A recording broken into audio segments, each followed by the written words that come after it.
Seu nível de disciplina definirá seu destino. A vida que você vive agora reflete a disciplina que você escolheu cultivar. Quando entendemos que nossa disciplina definiu nossa realidade de hoje e definirá o nosso futuro amanhã, podemos usar nosso autocontrole para transformar nossas vidas. 90% do sucesso em qualquer coisa vem da disciplina. Passamos anos na escola, mas infelizmente não aprendemos quase nada sobre isso. Hoje, vamos explorar 8 lições estoicas essenciais para fortalecer sua autodisciplina e seu controle emocional. Lição 1. Organize sua vida. A verdadeira disciplina começa com o respeito à nossa organização em todos os aspectos da vida. Não se trata apenas de gerenciar o tempo ou de como usamos nossa energia, mas de se alinhar profundamente à ordem, um princípio essencial da filosofia estoica. Imagine a dificuldade de ser disciplinado quando o ambiente à sua volta é caótico. A mesa de trabalho desorganizada, a casa bagunçada, com roupas espalhadas por todo canto e uma pia com louça de 3 dias. A organização, mesmo sendo simples, é fundamental para a nossa capacidade de manter a clareza mental e cultivar a disciplina diária. O estoicismo nos ensina que, ao organizar as pequenas coisas, estabelecemos a base sólida para enfrentar grandes desafios. Se você não consegue organizar seu espaço e administrar tarefas simples do seu dia a dia, como conseguirá lidar com problemas maiores? A organização vai além da aparência. É um reflexo da nossa disciplina interior. Aplicar o estoicismo significa transformar a disciplina em uma força interior. Para mudar de ambiente, você primeiro precisa mudar seus valores internos. E a base de uma disciplina verdadeira está na organização cuidadosa do nosso espaço. Transformar o caos em ordem, sob a orientação estoica, permite que a clareza mental prevaleça, que a determinação floresça e que a verdadeira disciplina aconteça. Lição 2. A batalha contra o prazer imediato. O seu corpo é estúpido, você deve salvá-lo de si mesmo. Muitas vezes nosso corpo e nossa mente precisam ser protegidos de suas próprias armadilhas. Seu corpo deseja a satisfação imediata de uma boa refeição, mas acaba passando do limite e se empanturrando de comida. Seu corpo quer beber para descontrair, mas acaba se tornando um abuso, com você acordando no dia seguinte cheio de ressaca e vergonha. Seu corpo quer descansar um pouco antes de trabalhar, mas quando menos percebemos, a procrastinação tomou conta. Sua mente tem curiosidade natural, mas ao mergulharmos em uma avalanche de informações e atividades, estamos apenas nos sobrecarregando. Ansiedade, estresse, fadiga mental, tudo isso resulta de não respeitarmos nossos próprios limites. O mesmo vale para o impulso de gastar. Um prazer passageiro em comprar algo novo pode se transformar em um total descontrole financeiro, com você comprando muito mais coisas do que você realmente precisa. Seu corpo e sua mente querem te fazer acreditar que você pode lidar com as consequências depois, e pior, que elas não são prejudiciais, minimizando seus impactos em nossas vidas.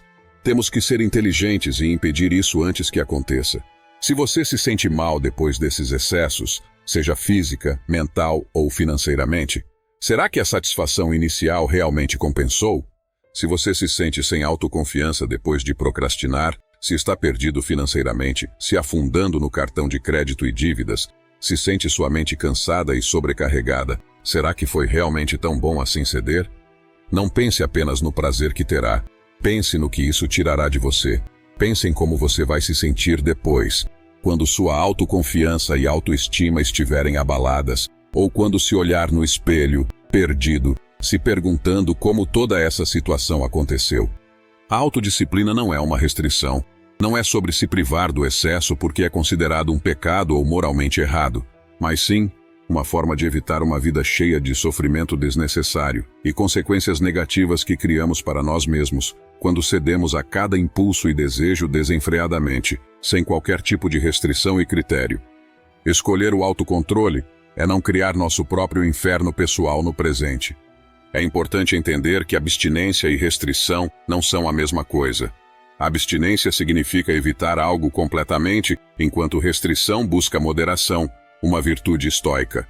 Trata-se de saber como abordar as coisas de maneira equilibrada e apropriada, com base em nossos corpos. Ser disciplinado não significa nos privar ou abrir mão da felicidade, mas agir com responsabilidade e entendendo os próprios limites. É saber quando parar, antes que as coisas fiquem fora de controle, como sair da mesa antes de comer demais, ou apreciar uma bebida em vez de querer tomar todas as latinhas da festa. Consiste em ter a consciência de um descanso planejado e não por horas a fio. É fazer compras dentro do seu orçamento e aprendendo a gastar menos do que você ganha, vivendo dentro das suas próprias possibilidades. E aprender a ganhar mais dinheiro para aumentar seu orçamento com responsabilidade. Disciplina não é um castigo, mas uma maneira de evitar consequências negativas. É uma expressão de alto valor que prioriza sua mente sobre seu corpo, evitando distrações e prazeres temporários. Segundo o estoicismo, a razão deve prevalecer sobre seus impulsos e gatilhos emocionais. Dessa forma, controlando sua mente e optando pela razão, você transforma suas ações e seu destino. E antes de explorarmos a terceira lição, preciso te dizer que esse vídeo só chegou a você porque alguém antes curtiu, fez um comentário e se inscreveu no canal. Faça o mesmo para não quebrarmos essa corrente. Lição 3. Terapia de exposição. Sêneca era um dos homens mais ricos do Império Romano, tendo herdado uma grande fortuna de seu pai e aumentado sua riqueza por conta própria. Mas, apesar de todo o conforto e dinheiro que possuía, ele praticava uma espécie de terapia de exposição, um treinamento para enfrentar adversidades. Por 3 ou 4 dias no mês, Sêneca escolhia viver de forma simples. Usava roupas gastas, dormia no chão e se alimentava apenas de pão seco e água.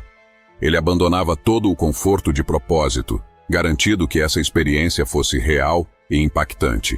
Além disso, ele incentivava seus amigos, como Lucílio, a também se exporem temporariamente ao desconforto. Por que ele fazia isso? Qual era o objetivo por trás dessas ações?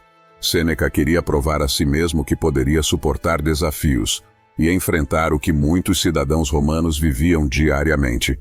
Ao passar por essas dificuldades voluntárias, ele confrontava seus próprios medos, transformando-os em experiências reais. O que antes era uma preocupação na mente, se tornava algo com o qual ele aprendia a lidar. Essa prática fortalecia sua resiliência e o preparava para enfrentar as dificuldades reais da vida, especialmente durante a turbulenta época do imperador Nero. Quando a situação ficou crítica, Sêneca chegou a oferecer toda a sua fortuna para salvar sua vida, surpreendendo Nero, que não entendia como alguém poderia abrir mão de tudo. Sêneca sempre disse que ele possuía o dinheiro, mas que o dinheiro nunca o possui. Ele manteve uma distância emocional e psicológica em relação ao dinheiro, e não baseava seu valor, sua felicidade ou sua paz em suas riquezas. Ao contrário da abordagem estoica de Sêneca, muitos de nós evitamos o desconforto. Escolhemos o caminho fácil e acreditamos que sucesso é viver sem enfrentar dificuldades. Assim, evitamos desafios e buscamos sempre as comodidades da vida. Sempre temos o que queremos, na hora que queremos, agindo como crianças mimadas. Por que me esforçar no trabalho, se sempre alguém assumirá essa responsabilidade? Por que me esforçar na dieta ou na academia, se posso justificar meu peso pela genética ou pela minha idade? Por que aprender a controlar minhas emoções, quando posso culpar meu gênio ou meu signo? Quantas vezes você já não ouviu: sou explosivo porque sou de Áries, ou não tenho foco porque sou de Aquário? Não percebemos o quanto essa mentalidade nos torna dependentes, mimados e habilidosos em reclamar e justificar nossos comportamentos. Isso nos estraga e cria condições perfeitas para o fracasso e a frustração. Também nos tornamos medrosos e frágeis, dependentes do que nos traz conforto e nos tornamos escravos com medo de perder essas facilidades. Sêneca falava de Apício, um romano que gastava fortunas em banquetes luxuosos e, ao descobrir que sua riqueza tinha acabado, se entregou ao desespero. Ele tirou a própria vida porque não queria viver de forma simples e sem luxos. Podemos escolher nos desafiar e crescer como Sêneca, ou nos desesperar como Apício e causar nosso próprio inferno. A autodisciplina começa quando enfrentamos desafios. A vida, inevitavelmente, trará momentos difíceis, e se estivermos preparados, poderemos enfrentá-los com mais força. Pessoas que desafiam a si mesmas são mais resilientes e, em última análise, mais felizes. Tempos difíceis criam homens e mulheres fortes, enquanto tempos fáceis geram homens e mulheres fragilizados e acomodados. Lição 4. Não escravize sua mente. Dwight Eisenhower alcançou grandes feitos em sua vida. Lutou na Segunda Guerra Mundial, derrotou os nazistas e se tornou presidente dos Estados Unidos. No entanto, em 1949, ele enfrentou um desafio mais pessoal: conquistar a si mesmo. Depois de 38 anos fumando de 3 a 4 maços por dia, Eisenhower sabia que precisava largar o vício. Ele decidiu que o único jeito de parar era parar de vez, e nunca mais tocou em um cigarro. Ele enfrentou e dominou esse demônio interno. Essa escolha foi um ato de força de vontade, pois qualquer pessoa que tenha lutado contra algum vício sabe o quão difícil é se libertar e não ter recaídas. Para Eisenhower, cuidar do corpo e da saúde era um dever, e essa decisão lhe deu anos extras de vida, permitindo que ele continuasse a contribuir para o mundo. Depois disso, ele continuou sua trajetória de sucesso. Hoje, refletimos sobre nossos próprios hábitos. Estamos cercados de outros tipos de vícios, como redes sociais, cafeína, fast food, drogas, jogos de azar, do tigrinho e milhares de apostas. Não importa se esses hábitos são considerados aceitáveis ou não. O que realmente importa é se eles são verdadeiramente bons para nós. Assim como o hábito de fumar prejudicava a saúde de Eisenhower, nossos próprios vícios podem estar minando nossa felicidade sem que percebamos. Por que deixar esses hábitos controlarem nossa vida? Devemos permitir que ditem nosso comportamento? Por que permitir que nossas emoções respondam antes da razão? Nem o corpo, nem os hábitos, nem as emoções devem ser os chefes. Ser escravo mental de nossos vícios é algo que podemos e devemos superar. Pense bem, se você soubesse agora as consequências negativas desses hábitos, teria começado com eles? Continuaria permitindo que eles ditassem seu estilo de vida? Ter feito uma escolha errada no passado não te condena a repeti-la. O que importa é como você decide agir hoje. Não importa o quão bem-sucedido você seja agora, às vezes precisamos colocar nossas ações e hábitos à nossa frente, como soldados em formação, para vermos quem realmente está no controle. Devemos distinguir se somos os donos dos nossos hábitos ou se nos tornamos escravos deles. Talvez você tenha algum hábito prejudicial na sua vida, uma batalha que está enfrentando agora. A boa notícia é que nunca é tarde para vencê-lo. Inspire-se na história de Eisenhower, que parou de fumar após 38 anos. O que conta não é há quanto tempo você tem esse hábito, nem os momentos de fraqueza. O que realmente importa é a decisão que você toma hoje e como reage daqui em diante. Escolha parar agora, liberte-se desses comportamentos e decida que você não será mais escravo deles. Se você conhece alguém que precisa ouvir isso, compartilhe este vídeo. Pode ser a porta para um novo caminho para essa pessoa. 5. Encontre o equilíbrio. Kate, o sábio, era conhecido por sua notável temperança e vivia de forma simples, evitando ostentação. Ele usava roupas modestas, não gastava de maneira extravagante e muitas vezes trabalhava lado a lado com seus servos, bebendo do mesmo vinho e vivendo em uma casa modesta. Sua filosofia minimalista era inspirada em seu herói, Mânio Cúrio, um político romano que, no auge de seu poder, foi encontrado cozinhando nabos na própria cozinha, recusando subornos e mostrando que seu caráter e integridade não tinham preço. Kate também recusava presentes valiosos e recompensas políticas. Ele sabia que, quando desejamos mais do que realmente precisamos, nos tornamos vulneráveis. Embora esse estilo de vida possa parecer desafiador, é mais simples de ser vivido. Com menos preocupações, vem mais paz. Ninguém vive em paz lidando com credores à porta ou sendo escravo de um estilo de vida luxuoso que exige cada dia mais e mais. Quando pensamos em disciplina e em eliminar o que é supérfluo, geralmente imaginamos cortar distrações para sermos mais produtivos. No entanto, o estoicismo nos desafia a pensar fora da caixa e começar a enxergar todos os aspectos da nossa vida. Vivemos rodeados por pressões e tentações para acumular sempre mais, influenciados por anúncios e pelas redes sociais, que nos fazem acreditar que precisamos de certas coisas para sermos felizes. Como Sêneca observou, muitas vezes, Compramos coisas só porque outras pessoas também compraram. Seguimos a maioria, não a razão. Se poucas pessoas fazem algo, não nos importamos, mas quando a maioria faz, imitamos, achando que está certo só porque é comum. Na época de Sêneca, não havia internet, mas o comportamento humano seguia a mesma lógica por uma razão simples, e a natureza humana não mudou. Por isso, é essencial desenvolver disciplina para construir seu valor, sem depender de fatores externos para medir seu merecimento. Lição 6. Aprenda a ser constante. Na antiga Roma, imperadores escolhiam herdeiros adotando jovens talentosos. Foi assim que Otávio, com apenas 18 anos, se tornou o herdeiro de Júlio César. Um ano depois, Otávio prometeu para os líderes de Roma que seguiria os passos de Júlio César. Apesar de ambicioso, Otávio não tinha pressa. Ele seguiu um caminho lento e cuidadoso, aprendendo com mentores estoicos. Governou com Marco Antônio por 10 anos, liderou o Senado por 5 e então se tornou Augusto César em 27 a.C. Com tempo e dedicação, transformou Roma de uma cidade de tijolos em um império de mármore. Essa transformação exigiu tempo, dedicação e atenção nos detalhes. A trajetória de Otávio ensina sobre o valor da constância e da disciplina. Muitas vezes, acreditamos que a motivação é tudo.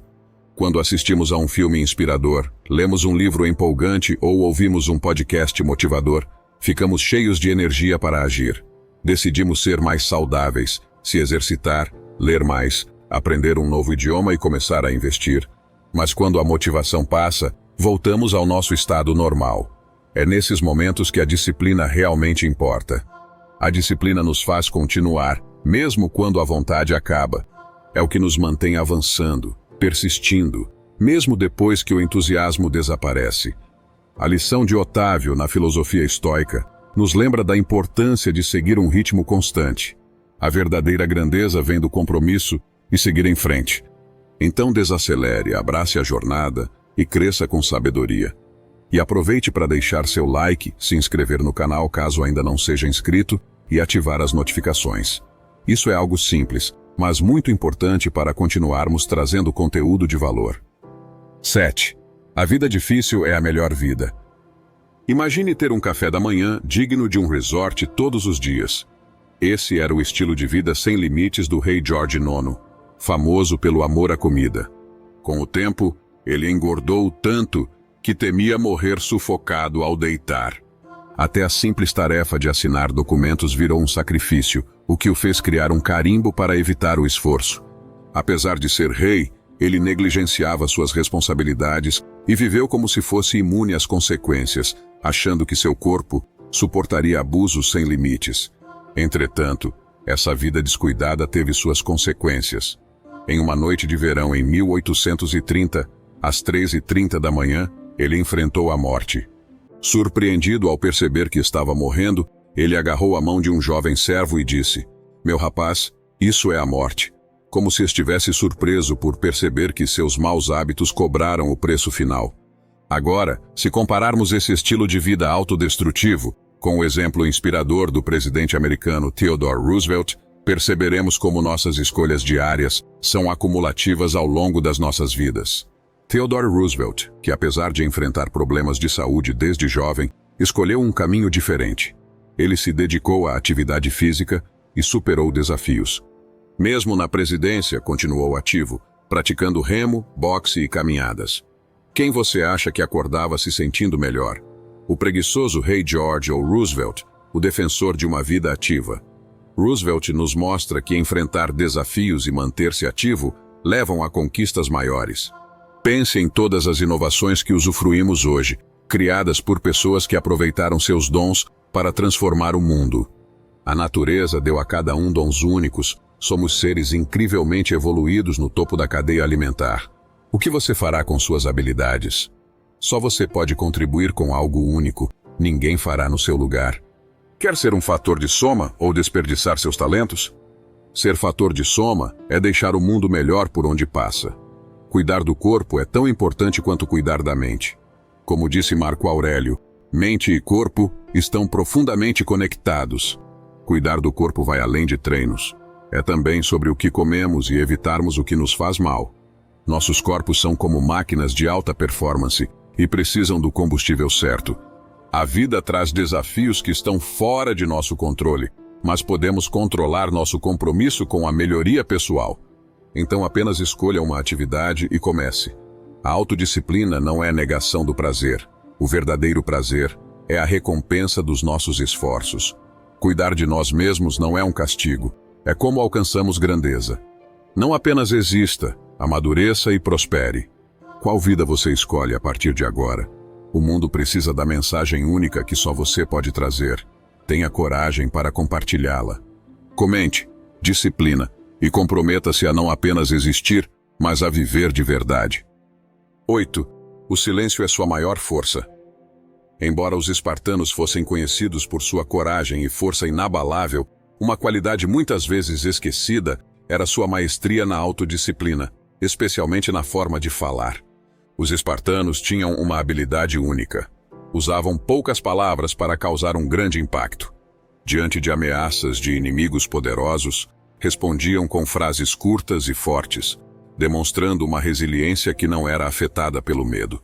Quando disseram a Leônidas que as flechas de Xerxes bloqueariam o sol, ele apenas respondeu: "Então, lutaremos à sombra." Quando outro inimigo ameaçou matar todos os soldados espartanos que atravessassem as muralhas, eles simplesmente responderam com uma única palavra. Os espartanos nunca usavam duas palavras quando uma bastava. Sempre evitavam os excessos verbais, também não entravam em discussões desnecessárias e nunca compartilhavam demais.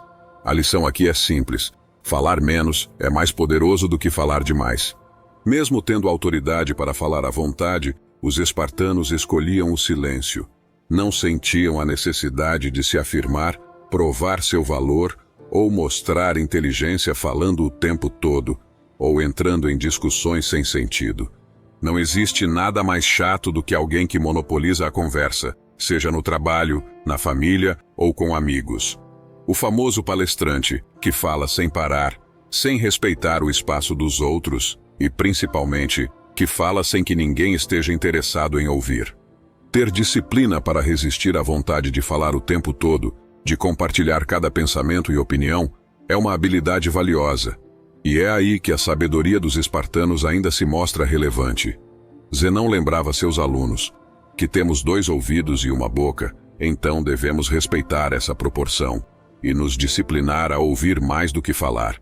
Comente no caminho se você chegou até aqui e obrigado por assistir.